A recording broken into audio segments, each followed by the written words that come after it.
माताओं बहनों के लिए भी कुछ चर्चा करते हैं, क्योंकि सबसे ज्यादा बदलाव की जरूरत हमारी माताओं बहनों को, सबसे ज्यादा परिवर्तन की जरूरत हमारी माताओं बहनों को है। जब तक हमारी माताएं बहनें अपने जीवन में बदलाव नहीं लाएंगी, परिवर्तन नहीं लाएंगी, तब तक कल्याण होने वाला नहीं है, तब तक समाज में बदलाव होने वाला नहीं है। क्योंकि घर में, परिवार में बदलाव परिवर्तन तभी आएगा जब उस घर की, उस परिवार की महिला अपने आप को बदलेगी। माताएं बहनें समझ रही है हमारी बात को आप लोग? देखिए, कहीं कहीं पर ये जब ज्ञान चर्चाएं होती है, धम्म सभाएं होती हैं, तो वहां पर तो कुछ लोग गुमराह करने का काम करते, और अक्सर करके ये हमने माताओं बहनों में देखा है। हमारी माताएं बहनें अक्सर करके कहती कि भाई वहां क्या करने जाओगे, अरे वहां पर तो मतलब बुराई की जाती है, वहां पर तो किसी देवी देवता के नाम का जयकारा नहीं लगाया जाता है। ऐसा होता है कि नहीं होता, बताइए आप लोग? अक्सर करके मैंने अपने कानों से सुना है, हमारी माताएं बहनें कहेंगी जो भी ये बुद्ध कथा होती है ना, इसमें तो किसी देवी देवता का नाम ही नहीं लिया जाता है, तो वहां क्या करने जाओगे?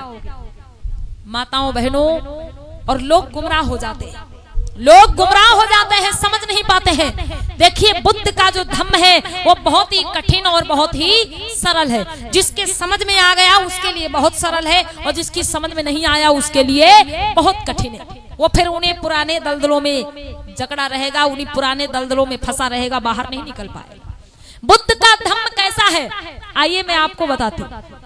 जो लोग समझ नहीं पाते हैं उनके लिए बुद्ध का धम्म कैसा है। माताएं बहनें, 2 मिनट की कहानी है, इसको जरा गौर से सुनिएगा आप लोग। कि एक बार की बात है, एक अंधा व्यक्ति था, अंधा व्यक्ति जिसको बिल्कुल भी दिखाई नहीं देता था, वो जन्म का अंधा था, जन्म का अंधा।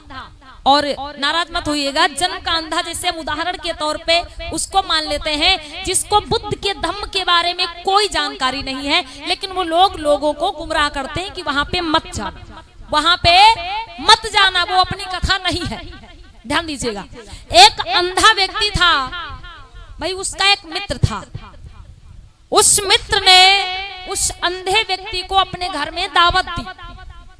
अब वो अंधा व्यक्ति जो था अपने मित्र के घर पहुंच गया। अब वो अंधे का जो मित्र था उसने भाई खीर बनाई थी, उसके घर में खीर बनी थी। वो खीर लेकर के आया, एक कटोरी में अपने लिए और एक कटोरी में अपने उस अंधे दोस्त के लिए रख दिया। और वो खीर की कटोरी जो अंधा व्यक्ति था उसके हाथ में रख दिया और कहा भैया खाओ।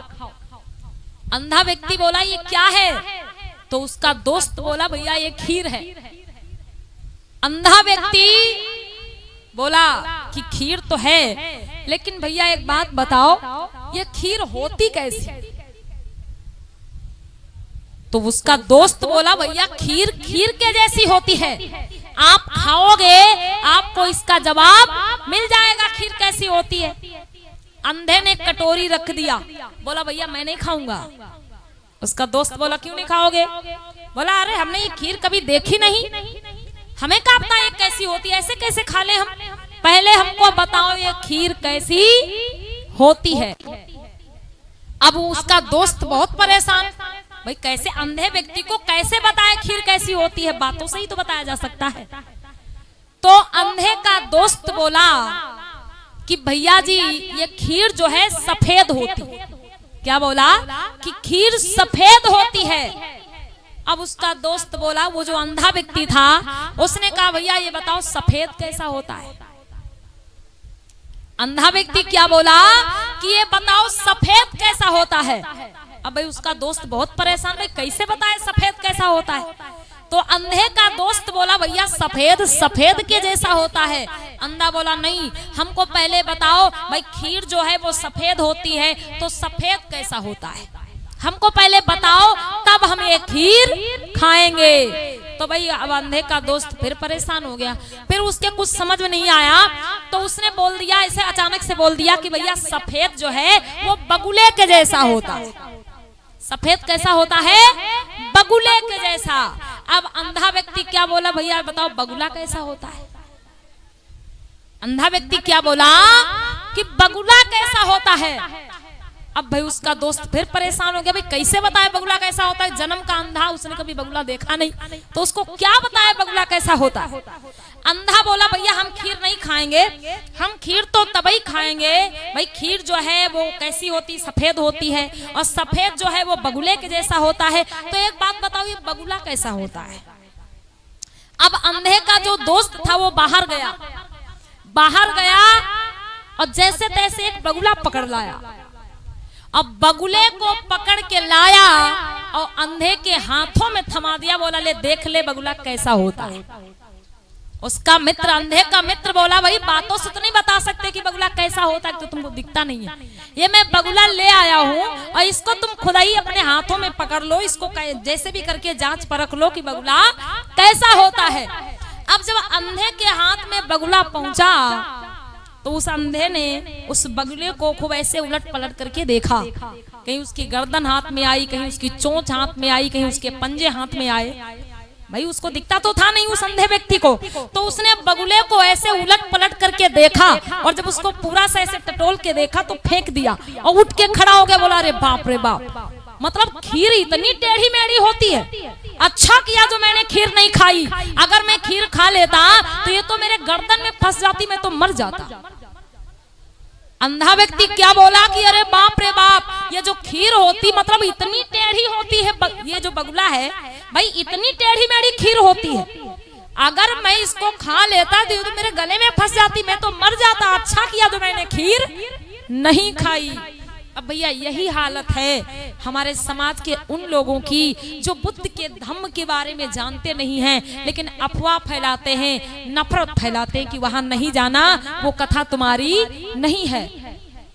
प्यारे बंधुओं, अब देखो भाई खीर कितनी तरल, कितनी मीठी, कितनी नरम, कितनी स्वादिष्ट होती, लेकिन उसको मतलब जब बगुला हाथ में पकड़ा उसने तो उसे लगा कि खीर ऐसी ही होती है, क्योंकि उसने खीर कभी देखी नहीं थी, इसलिए उसको लगा कि खीर ऐसी ही होती है।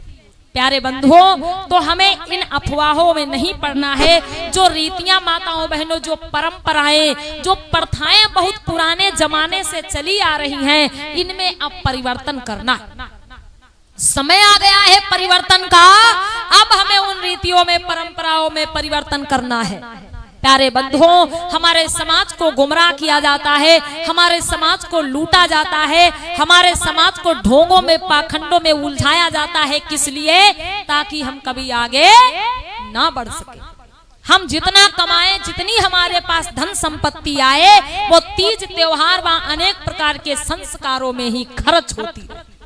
हर महीने में एक त्योहार बना दिया गया, हर महीने में एक त्योहार बना दिया गया, अनेक प्रकार के संस्कार बना दिए गए। हमारे SC ST OBC समाज के लोग उन्हीं में अपना धन संपत्ति लुटाते रहते हैं। माता पिता जब तक जीवित रहते हैं उनके सेवा सत्कार का कोई ख्याल नहीं करते। माता पिता, अम्मा बहनों समझ रही हैं, माँ बाप जब तक जीवित रहे उनका सेवा सत्कार का कोई फिक्र नहीं है। उनको समय पे खाना, समय पे पानी नहीं मिला, कोई बात नहीं है, लेकिन जब वो मर गए, जब वो इस दुनिया में नहीं रहे, तो समय पे श्राद्ध और समय पे तेरही जरूर होनी चाहिए। कहावत है, किसी कवि ने कहा है कि जियत पिता के दंगिम दंगा। माताओं बहनों, कहा गया कि जियत पिता के दंगिम दंगा और मरे पिता पहुंचावे गंगा। जियत पिता के दंगिम दंगा और मरे पिता पहुंचावे गंगा। जब तक पिता जीवित है, माता जीवित है, अगर वो कुछ अच्छे भले को कह दिया तो उन पे लोग नाराज हो जाते हैं। यहाँ तक कि आज के समय में ऐसे लोग देखने को मिलते हैं जो बुढ़ापे में अपने माँ बाप से अलग हो जाते हैं या खुद अपने माँ बाप को ही घर से निकाल देते हैं, कोई मतलब नहीं रखते। लेकिन जब वही माता पिता मर गए, दुनिया में नहीं रहे, तब क्या कर रहे हैं? श्राद्ध कर रहे हैं, ब्रह्म भोज कर रहे हैं, तेरही कर रहे हैं, दान कर रहे हैं कि भाई ये स्वर्ग पहुंच जाए। प्यारे बंधुओं, और भी कहा गया कि जियत पिता की सुने न बात, जब तक माता जीवित है, जब तक पिता जीवित है, पिताजी समझा रहे बेटा उस जगह पे नहीं जाना, उस जगह पे जाना तुम्हारा ठीक नहीं है, लेकिन लड़का वहीं जाएगा। पिता समझा रहे हैं कि बेटा वहां पे नहीं जाना, वहां पे तुमको नहीं जाना चाहिए, उस जगह पे तुमको नहीं बैठना चाहिए, तो बेटा वहीं पे बैठेगा, वही करेगा जो पिता कहता है ना करो। पिता कहता बेटा शराब ना पियो, दारू ना पियो, गांजा ना पियो, भांग ना खाओ, पुड़िया ना खाओ, तंबाकू ना खाओ, लेकिन बेटा खाएगा। पिता की बात का कोई फिक्र नहीं है। मतलब जियत पिता की सुने न बात, और मरे पिता की करें श्राद्ध।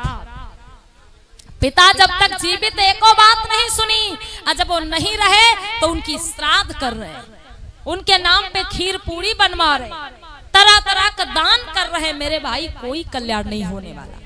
अगर सुख शांति चाहते हो तो जीवित में ही अपने माँ बाप की सेवा करो, जीवित में ही अपने माँ बाप की हर मनोकामना को पूरी करो। जैसे उन्होंने तुमको जन्म दिया है, पालन पोषण किया है, जो उनकी इच्छाएं हैं, जो उनकी तुमसे आशाएं लगी हुई हैं, उनको पूरा करो। मरने के बाद वो देखने नहीं आएंगे आप उनके लिए क्या करते हैं और क्या नहीं करते।